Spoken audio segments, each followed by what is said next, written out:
God bless the great state of Iowa.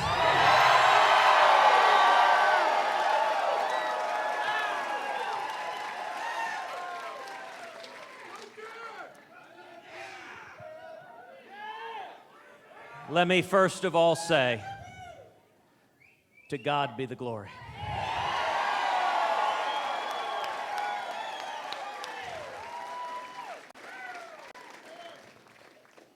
Tonight is a victory for the grassroots.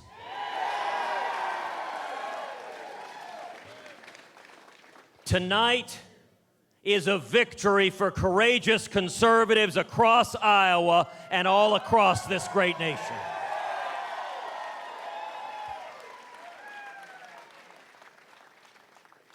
Tonight, the state of Iowa has spoken.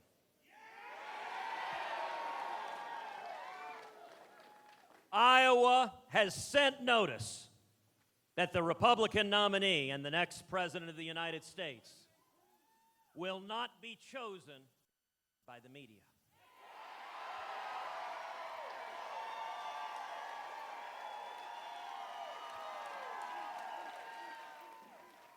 Will not be chosen by the Washington establishment.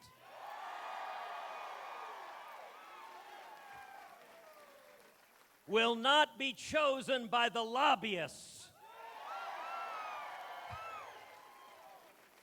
but will be chosen by the most incredible, powerful force where all sovereignty resides in our nation, by we the people, the American people.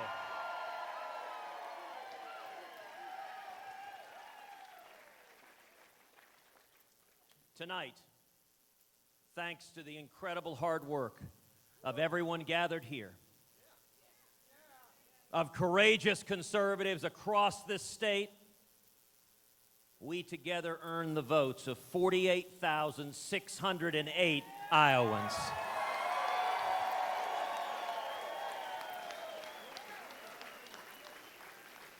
To put in perspective your incredible victory that you have won tonight, that is the most votes ever cast for any Republican primary winner.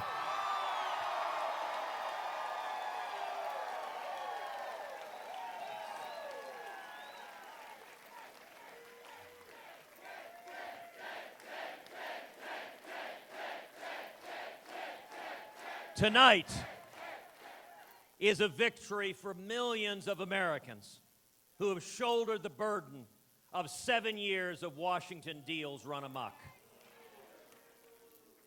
Tonight is a victory for every American who's watched in dismay as career politicians in Washington, in both parties, refuse to listen and too often fail to keep their commitments to the people. Tonight is a victory for every American who understands that after we survive 8 long years of the Obama presidency, that no one personality can right the wrongs done by Washington. The millions who understand that it is a commitment to the Constitution, to our shared insistence that we rise and return to a higher standard, the very standard that gave birth to the greatest nation that the world has ever known.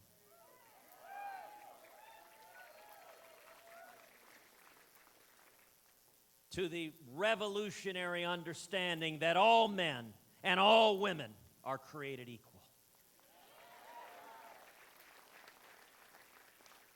That our rights do not come from the Democratic Party or the Republican Party or even from the Tea Party.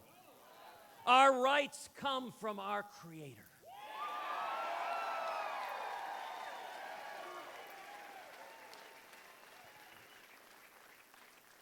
And the federal government's role, the federal government's responsibility is to defend those fundamental rights, to defend us. And while Americans will continue to suffer under a president who has set an agenda that is causing millions to hurt across this country, I want to remind you of the promise of Scripture. Weeping may endure for a night, but joy cometh in the morning.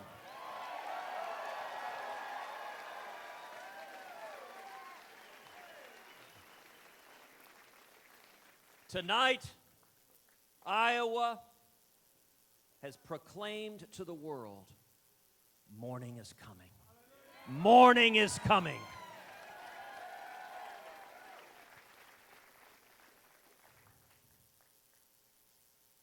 From day one, this campaign has been a movement. From millions of Americans across this country to organize, to rally, to come together. Whatever Washington says, they cannot keep the people down. And tonight is a testament to the people's commitments, to their yearnings to get back to our core commitments, free market principles, constitutional liberties, and the Judeo-Christian values that built this great nation.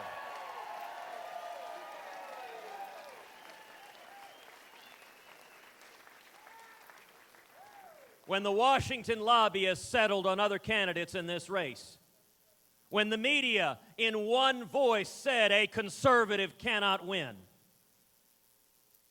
nationwide, over 800,000 contributions poured in to tedcruz.org as courageous conservatives said, yes, we can.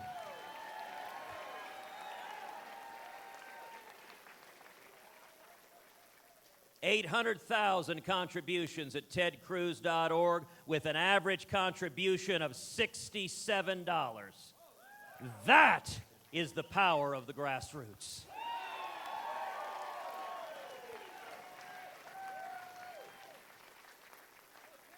But it's more than that. It's 12,000 volunteers here in the state of Iowa.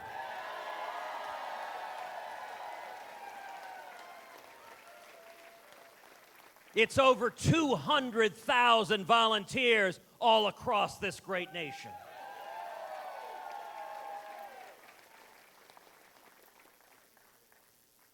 You know, during the course of this campaign, people have asked Heidi and me, are you tired? And I will admit, it is 16, 18 hours a day, 6, 7 days a week.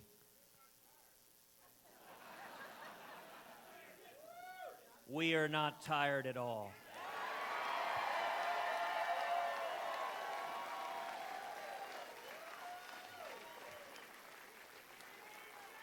To the contrary, we are inspired by each and every one of you. I leap out of bed every morning amazed that at a time when our country is in crisis, every one of us has the opportunity to stand and lead, that we have been put in a place of leadership for such a time as this. I'm inspired by the stories of heroism that I see every day. Working men like Jerry Dunleavy from Columbus, Ohio, who requested an entire month off his job to come to Iowa to live at Camp Cruz and to volunteer full-time.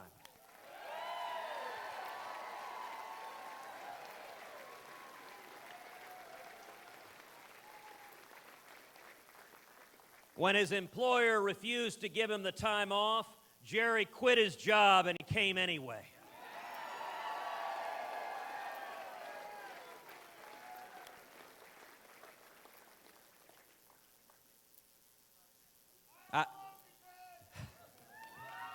And I love the great state of Iowa.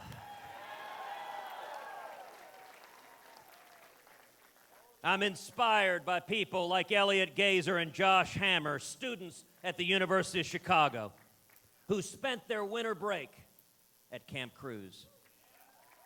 But they didn't stop there. They came back this weekend. They hit the phones and they hit the pavement, campaigning so that students across this country, upon graduation, rather than having mountains of debt, will instead have 2, 3, 4, 5 high-paying job offers and a chance at the American dream.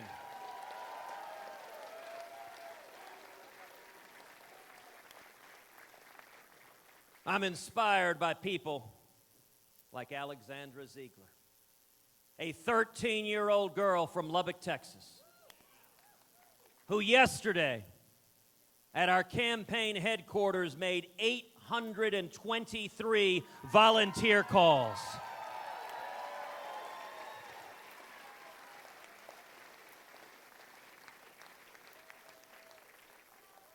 That has always been the strength of this campaign. Are the men and women gathered here and courageous conservatives standing up and speaking out and lifting us up in prayer, lifting this country up in prayer each and every day. And let me say, our leadership team, our Iowa State Chairman, Matt Schultz, what an extraordinary job.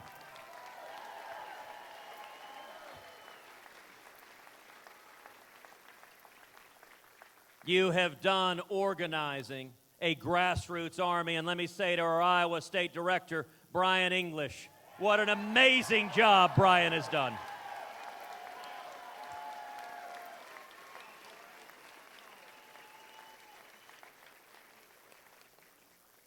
And to our national co-chairmen, Bob Vanderplatz and Steve King.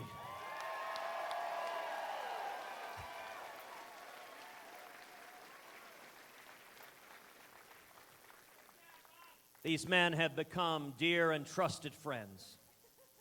They are warriors. They are men of principle. They stand and speak the truth. They stand to defend their values. And let me tell you, these leaders, day after day, week after week, have been crawling under broken glass with knives between their teeth.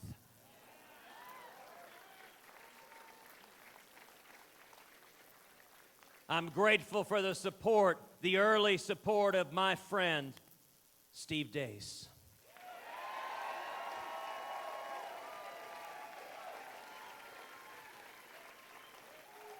We're grateful for the over 150 pastors across the state of Iowa who joined our team to energize people of faith.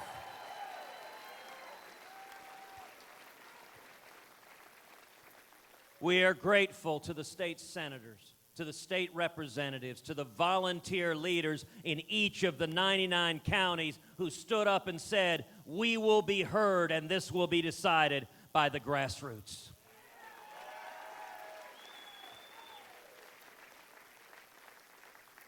And then I am so grateful to national leaders, people like Dr. James Dobson, and Tony Perkins, and Phil Robertson,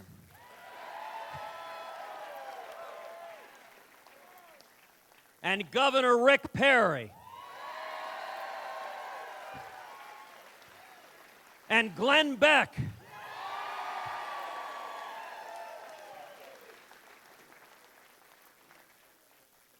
leaders who have stood and led, bringing together and coalescing conservatives here in Iowa and all across the country. You want to know what scares the Washington cartel? Actually, not remotely. I don't scare them in the tiniest bit. What scares them is you.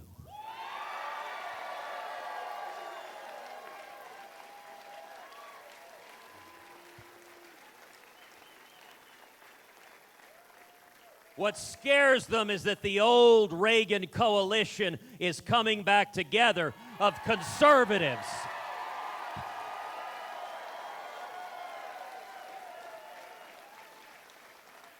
We're seeing conservatives and evangelicals and libertarians and Reagan Democrats all coming together as one, and that terrifies Washington, D.C.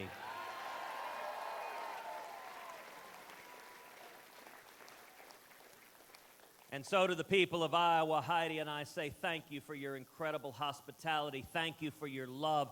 Thank you for welcoming us into your homes, into your living rooms. Thank you for welcoming my father to preach from the pulpits of your churches.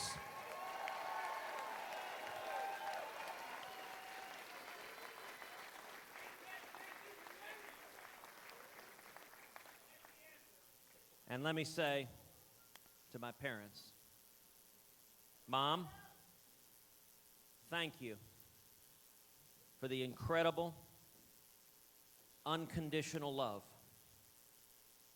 that you have given me every day of my life, the knowledge that whatever I might do, whatever I might say, that my mother loves me.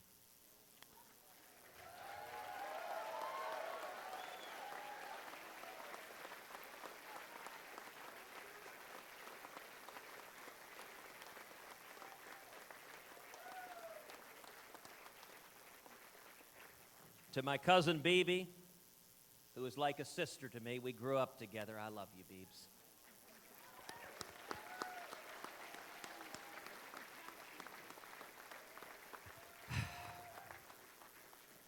And to my dad,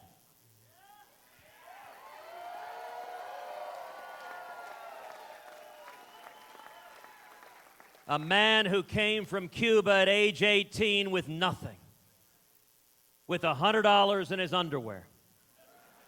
He doesn't carry money in his underwear anymore.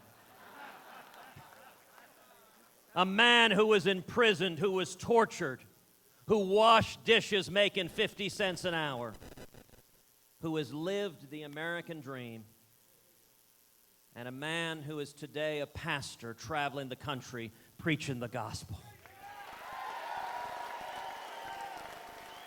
This is the American dream now coming to fruition. My dad is 76 years old, and yet he's got the energy of a teenager. And Dad, you have been my hero my whole life. I love you, Dad.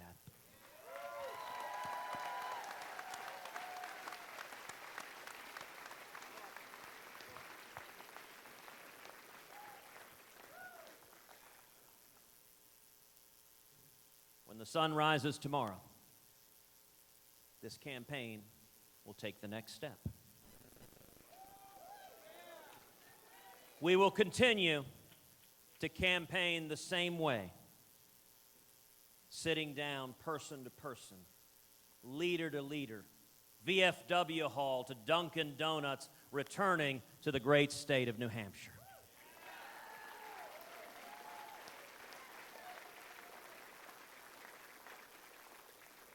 And let me speak for a minute to the men and women of the state of New Hampshire. 36 years ago, you welcomed to the Granite State a candidate running for president who was also deeply disliked by the Washington establishment and the Washington cartel. A candidate who had been dismissed outright by the media. Some polls had him 15 to 20 points behind. But you refused to let the establishment and the cartel and the media do your thinking for you. You refused to let them tell you how to vote. You wanted a candidate who didn't adopt his positions because of the latest opinion polls, but instead because of a deep and underlying conservative philosophy that grounded him so that he knew exactly what he believed, exactly what the principles were that built this great nation.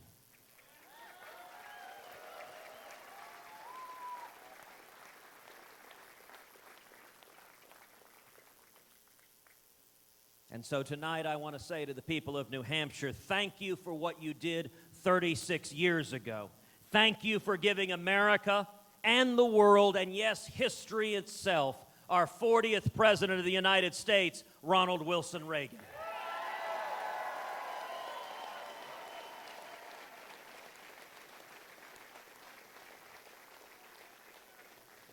And I ask the people of New Hampshire and the people of South Carolina and the people of Nevada, and the people of the Super Tuesday states on March 1st. To each of you, do not listen to our words. Do not listen to the rhetoric from campaigns, but rather hold each and every one of us accountable. Hold me accountable and hold every other candidate accountable to be a consistent conservative.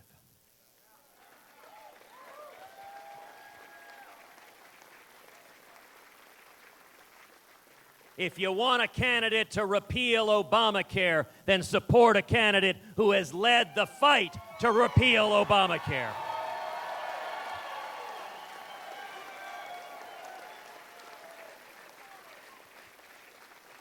If you want a president to stop amnesty, to secure the borders and keep us safe, then support a candidate who has led the fight to stop amnesty, to secure the borders, and to keep us safe.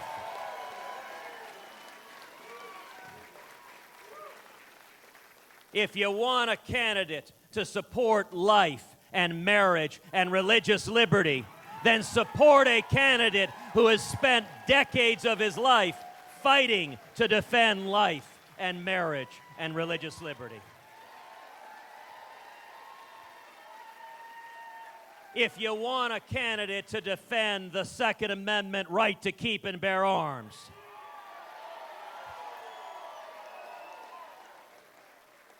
then ask of every candidate, where were you in the spring of 2013 when Barack Obama and Harry Reid and Chuck Schumer tried to undermine the Second Amendment right to keep and bear arms? If you want a candidate who will stand unapologetically with the nation of Israel,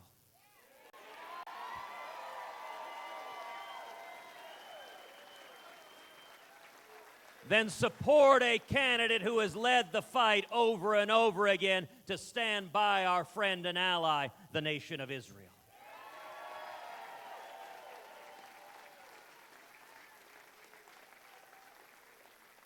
And if you want a commander-in-chief who will fulfill the most solemn obligation of the president to keep this nation safe, then support a candidate who has demonstrated the commitment, the judgment, the experience, the clarity of vision to identify our enemy, to call it by its name, radical Islamic terrorism.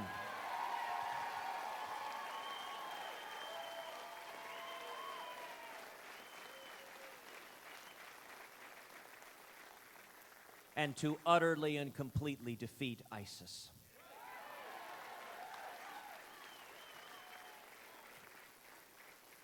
If I am elected president, every militant on the face of the planet will know if you go and join ISIS, if you wage jihad on the United States of America, if you attempt to murder innocent Americans, you are signing your death warrant.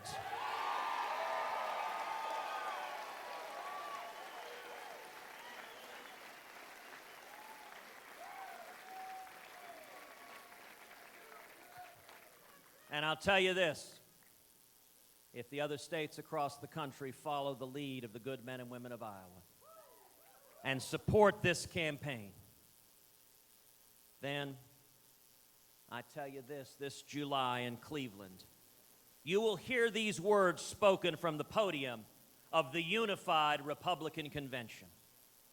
Tonight, I want to say to every member of the Democratic Party who believes in limited government, in personal opportunity, in the United States Constitution, and a safe and secure America, come home.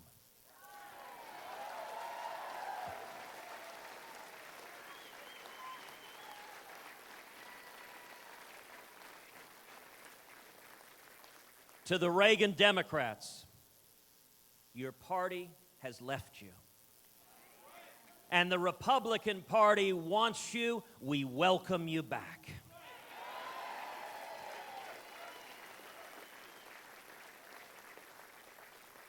Because together this year, Republicans and the Reagan Democrats can send an unmistakable message. The message of a Reagan-like landslide that once and for all will drive the liberal elites and the Washington cartel into the Potomac and out to sea, never to be seen again.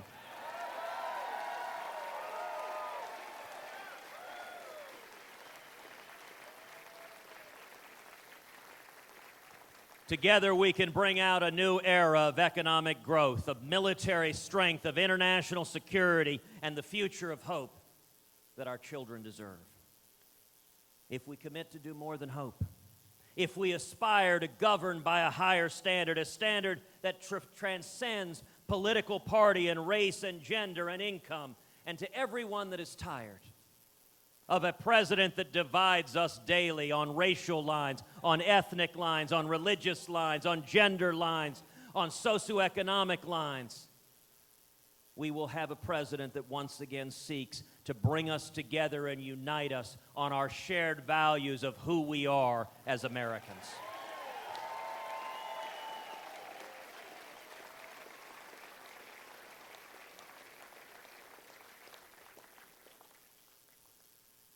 The most solemn responsibility of the president is to keep this country safe. And we will stop the weakness and appeasement. We will stop making excuses for global bullies and terrorists and rather simply do what it takes to defeat them.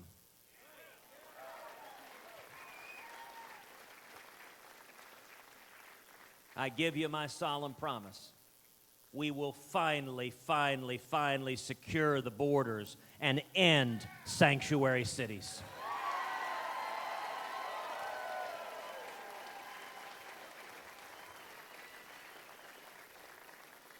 And I want to speak for a moment to the soldiers and sailors and airmen and Marines. I want to speak to the moms and dads who have a child serving overseas. I want to speak to the husbands and wives who wake up at night wondering if their loved one is still alive. I want to speak to the little kids who have been waiting months upon months to get a hug from daddy, a kiss from mommy.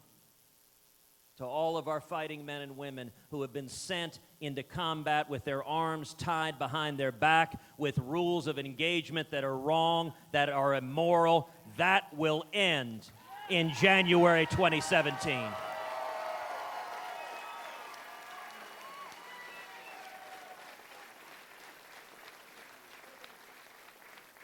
You will have a commander-in-chief who finally has your back.